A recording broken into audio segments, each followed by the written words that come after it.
राधे राधे दोस्तों, आपका हमारे YouTube चैनल अध्यात्म भक्ति में बहुत बहुत स्वागत है। आज हम कहेंगे शनिवार व्रत की विधि एवं कथा।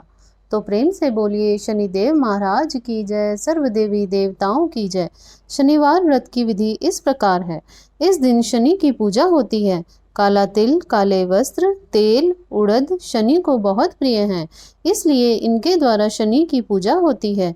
शनि की दशा को दूर करने के लिए यह व्रत किया जाता है। शनि स्त्रोत का पाठ भी विशेष लाभदायक सिद्ध होता है। शनिवार व्रत कथा इस प्रकार है। एक समय सूर्य, चंद्रमा, मंगल, बुध, बृहस्पति, शुक्र, शनि, राहु और केतु इन ग्रहों में आपस में झगड़ा हो गया कि हम सब में सबसे बड़ा कौन है। सब अपने आप को बड़ा कहते थे। जब आपस में कोई निर्णय ना हो सका तो सब लड़ते झगड़ते इंद्रदेव के पास पहुंच गए और कहने लगे कि आप देवताओं के राजा हैं, इसलिए आप हमारा न्याय करके बतलाइए कि हम नवों ग्रहों में सबसे बड़ा कौन है। राजा इंद्र इनका प्रश्न सुनकर घबरा गए और कहने लगे कि मुझ में यह सामर्थ्य नहीं है जो किसी को बड़ा या छोटा बतलाऊं। मैं अपने मुख से कुछ नहीं कह सकता हूँ। एक उपाय हो सकता है। इस समय पृथ्वी पर राजा विक्रमादित्य दूसरों के दुख का निवारण करने वाले हैं, इसलिए तुम सब मिलकर उनके पास जाओ, वही तुम्हारे दुखों का निवारण करेंगे। ऐसा वचन सुनकर सभी ग्रह देवता चलकर भूलोक के राजा विक्रमादित्य के सभा में जाकर उपस्थित हुए और अपना प्रश्न राजा के सामने रखा। राजा उनकी बात सुनकर बड़ी चिंता में पड़ गए कि मैं अपने मुख से किसको बड़ा और किसको छोटा बतलाऊं। जिसको छोटा बतलाऊंगा वही क्रोध करेगा।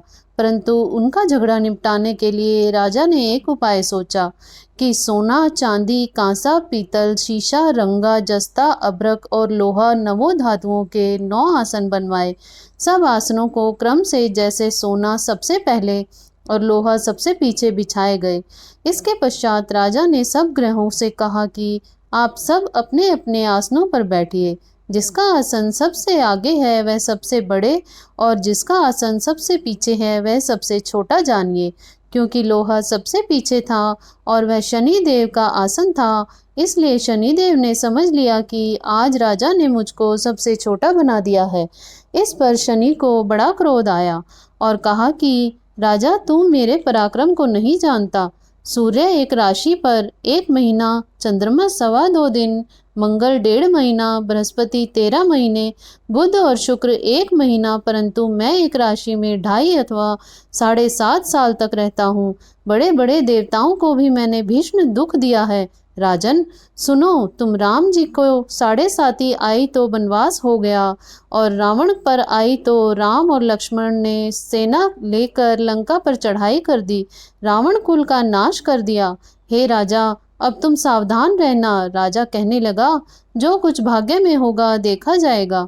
उसके बाद अन्य ग्रह तो प्रसन्नता के साथ चले गए, परंतु शनिदेव बड़े क्रोध के साथ वहां से सिधारे। काल व्यतीत होने पर जब राजा को 7.5 की दशा आई तो शनिदेव घोड़ों के सौदागर बनकर अनेक सुंदर घोड़ों के सहित राजा की राजधानी में आए। जब राजा ने सौदागर को आने की खबर सुनी तो अपने अश्वपाल को अच्छे अच्छे घोड़े खरीदने की आज्ञा दी। अश्वपाल ऐसी अच्छी नस्ल के घोड़े देखकर उसका मूल्य सुनकर चकित हो गया और तुरंत ही राजा को खबर दी। राजा उन घोड़ों को देखकर एक अच्छा सा घोड़ा चुनकर सवारी के लिए चढ़ा। राजा के घोड़े की पीठ पर चढ़ते ही घोड़ा जोर से भागा। घोड़ा बहुत दूर तक बड़े जंगल में जाकर राजा को छोड़कर अंतर्ध्यान हो गया। इसके बाद राजा अकेला जंगल में भटकता रहा। बहुत देर के पश्चात राजा ने भूख और प्यास से दुखी होकर भटकते भटकते एक ग्वाले को देखा। ग्वाले ने राजा को प्यास से व्याकुल देखकर पानी पिलाया। राजा की उंगली में एक अंगूठी थी, वह उसने निकालकर प्रसन्नता के साथ ग्वाले को दे दी और शहर की ओर चल दिया। राजा शहर में पहुंचकर एक सेठ की दुकान पर जाकर बैठ गया और अपने आप को उज्जैन का रहने वाला तथा अपना नाम बीका बतलाया। सेठ ने उसको एक कुलीन मनुष्य समझकर जल आदि पिलाया। भाग्यवश उस दिन सेठ की दुकान पर बिक्री बहुत अधिक हुई। तब सेठ ने उसको भाग्यवान पुरुष समझकर भोजन कराने के लिए अपने साथ ले गया। भोजन करते समय राजा ने एक आश्चर्य की बात देखी। खूंटी पर हार लटक रहा है और वह खूंटी उस हार को निगल रही है। भोजन के पश्चात कमरे में आने पर जब सेठ को कमरे में हार ना मिला तो सबने यही निश्चय किया कि सिवाय वीका के और कोई इस कमरे में नहीं आया, अतः अवश्य ही उसी ने हार चोरी किया है। परंतु वीका ने कहा, हार मैंने नहीं लिया। इस पर 5-7 आदमी इकट्ठे होकर उसको फौजदार के पास ले गए। फौजदार ने उसको राजा के सामने उपस्थित कर दिया और कहा कि यह आदमी तो भला प्रतीत होता है, चोर मालूम नहीं होता, परंतु सेठ का कहना है कि इसके सिवाय और कोई घर में आया ही नहीं, अवश्य ही इसी ने चोरी की है। तब राजा ने आज्ञा दी कि इसके हाथ पैर काट कर चौरंगिया किया जाए। राजा की आज्ञा का तुरंत पालन किया गया और वीका के हाथ पैर काट दिए गए। इस प्रकार कुछ काल व्यतीत होने पर एक तेली उसको अपने साथ ले गया और कोल्हू पर उसको बिठा दिया। वीका उस पर बैठा हुआ अपनी जबान से बैल हाँकता रहा। शनि की दशा समाप्त हो गई और एक रात को वर्षा ऋतु के समय वह मल्हार राग गाने लगा। उसका गाना सुनकर उस शहर के राजा की कन्या उस राग पर मोहित हो गई और दासी को खबर लाने को भेजा, शहर में कौन गा रहा है। तब दासी सारे शहर में फिरती फिरती क्या देखती है कि तेली के घर में चौरंगिया राग गा रहा है। दासी ने महल में आकर राजकुमारी को सब वृतांत सुना दिया। बस उसी क्षण राजकुमारी ने अपने मन में यह प्रण कर लिया कि चाहे कुछ हो जाए, मुझे इस चौरंगिया के साथ विवाह करना है। प्रातःकाल होते ही जब दासी ने राजकुमारी को जगाना चाहा तो राजकुमारी ने अनशन व्रत लेकर पड़ी रही। तब दासी ने रानी के पास जाकर राजकुमारी के ना उठने का वृतांत कहा। रानी ने तुरंत ही वहां जाकर राजकुमारी को जगाया और उसके दुख का कारण पूछा तो राजकुमारी ने कहा कि माताजी, मैंने यह प्रण कर लिया है कि तेली के घर में ही चौरंगिया है और उसी के साथ विवाह करूंगी। माता ने कहा, पगली, क्या बात कह रही है? तेरा किसी देश के राजा के साथ विवाह किया जाएगा। कन्या कहने लगी कि माताजी, मैं अपना प्रण कभी नहीं तोड़ूंगी। माता ने चिंतित होकर यह बात राजा को बताई। जब महाराज ने भी आकर समझाया कि मैं अभी देश देशांतर में अपने दूत भेजकर सुयोग्य, रूपवान एवं बड़े से बड़े गुणी राजकुमार के साथ तुम्हारा विवाह करूंगा, ऐसी बात तुमको कभी नहीं विचारनी चाहिए। कन्या ने कहा, पिताजी, मैं अपने प्राण त्याग दूंगी परंतु दूसरे से विवाह नहीं करूंगी। इतना सुनकर राजा ने क्रोध से कहा, यदि तेरे भाग्य में ऐसा ही लिखा है तो जैसी तेरी इच्छा हो वैसा ही कर। राजा ने तेली को बुलाकर कहा कि तेरे घर में जो चौरंगिया है उसके साथ मैं अपनी कन्या का विवाह करना चाहता हूँ। तेली ने कहा कि यह कैसे हो सकता है?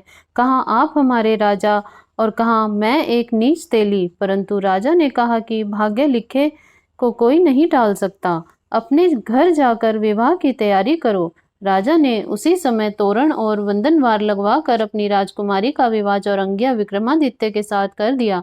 रात्रि को जब विक्रमादित्य और राजकुमारी महल में सोए तो आधी रात के समय शनि देव ने विक्रमादित्य को स्वप्न में दर्शन दिए और कहा, राजा, मुझको छोटा बतलाकर तुमने कितना दुख उठाया। राजा ने क्षमा मांगी। शनि देव ने प्रसन्न होकर विक्रमादित्य को हाथ पैर दिए। तब राजा ने कहा कि महाराज, मेरी प्रार्थना स्वीकार करें। जैसा दुख आपने मुझे दिया है ऐसा और किसी को ना दें। शनिदेव ने कहा कि तुम्हारी ये प्रार्थना स्वीकार है। जो मनुष्य मेरी कथा सुनेगा या कहेगा उसको मेरी दशा में कभी भी किसी प्रकार का दुख नहीं होगा, और जो नित्य ही मेरा ध्यान करेगा या चींटियों को आटा डालेगा उसके सब मनोरथ पूर्ण होंगे। इतना कहकर शनिदेव अपने धाम चले गए। राजकुमारी की आंख खुली और उसने राजा के हाथ पांव देखे तो उसे बड़ा आश्चर्य हुआ। उसको देखकर राजा ने अपना समस्त हाल कहा कि मैं उज्जैन का राजा विक्रमादित्य हूँ। यह बात सुनकर राजकुमारी अत्यंत प्रसन्न हुई। प्रातःकाल राजकुमारी से उसकी सखियों ने पूछा तो उसने अपने पति का समस्त वृतांत कह सुनाया।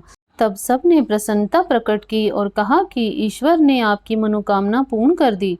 जब उस सेठ ने यह सुना तो वह विक्रमादित्य के पास आया और राजा विक्रमादित्य के पैरों में गिरकर क्षमा मांगने लगा कि आप पर मैंने चोरी का झूठा आरोप लगाया, अतः आप मुझको जो चाहे दंड दें। राजा ने कहा, मुझ पर शनिदेव का कोप था, इसी कारण यह सब दुख मुझको प्राप्त हुआ।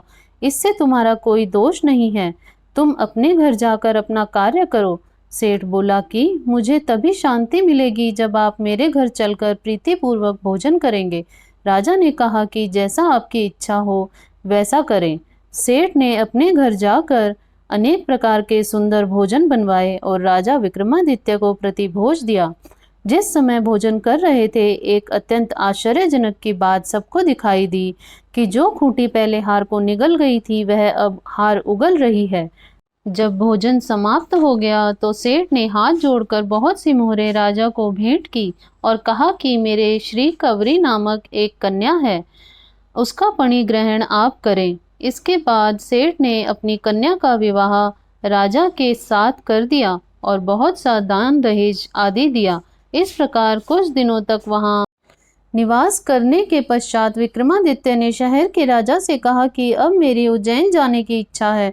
फिर कुछ दिन के बाद विदा लेकर राजकुमारी मनभावनी सेठ की कन्या श्री कवरी तथा अनेक दास दासी रथ और पालकियों सहित विक्रमादित्य उज्जैन की तरफ चले। जब शहर के निकट पहुंचे और उज्जैन वासियों ने राजा के आने का संवाद सुना तो समस्त उज्जैन की प्रजा अगवानी के लिए आई। तब बड़ी प्रसन्नता से राजा अपने महल में पधारे। सारे शहर में बड़ा भारी महोत्सव मनाया गया और रात्रि को दीपमाला की गई। दूसरे दिन राजा ने शहर में यह घोषणा कराई कि शनि देवता सब ग्रहों में सर्वोपरि हैं। मैंने इनको छोटा बतलाया, इसी से मुझे यह दुख प्राप्त हुआ। इस कारण सारे शहर में सदा शनि देव की पूजा और कथा होने लगी। राजा और प्रजा अनेक प्रकार के सुख भोगते रहे। जो कोई शनि देव की इस कथा को पढ़ता या सुनता है, शनि देव की कृपा से उसके सब दुख दूर हो जाते हैं। शनिवार की कथा को व्रत के दिन अवश्य पढ़ना चाहिए। जो कोई शनिदेव जी की इस कथा को सुनता है या दूसरों को सुनाता है, उसके सारे दुख शनिदेव जी की कृपा से दूर हो जाते हैं। तो बोलिए प्रेम से शनिदेव महाराज की जय, सर्व देवी देवताओं की जय। तो आशा करती हूँ यह जानकारी आपको अच्छी लगी होगी। आगे की वीडियो देखने के लिए आप हमारे चैनल अध्यात्म भक्ति को सब्सक्राइब कर लें और चैनल को लाइक करें, शेयर करें। धन्यवाद।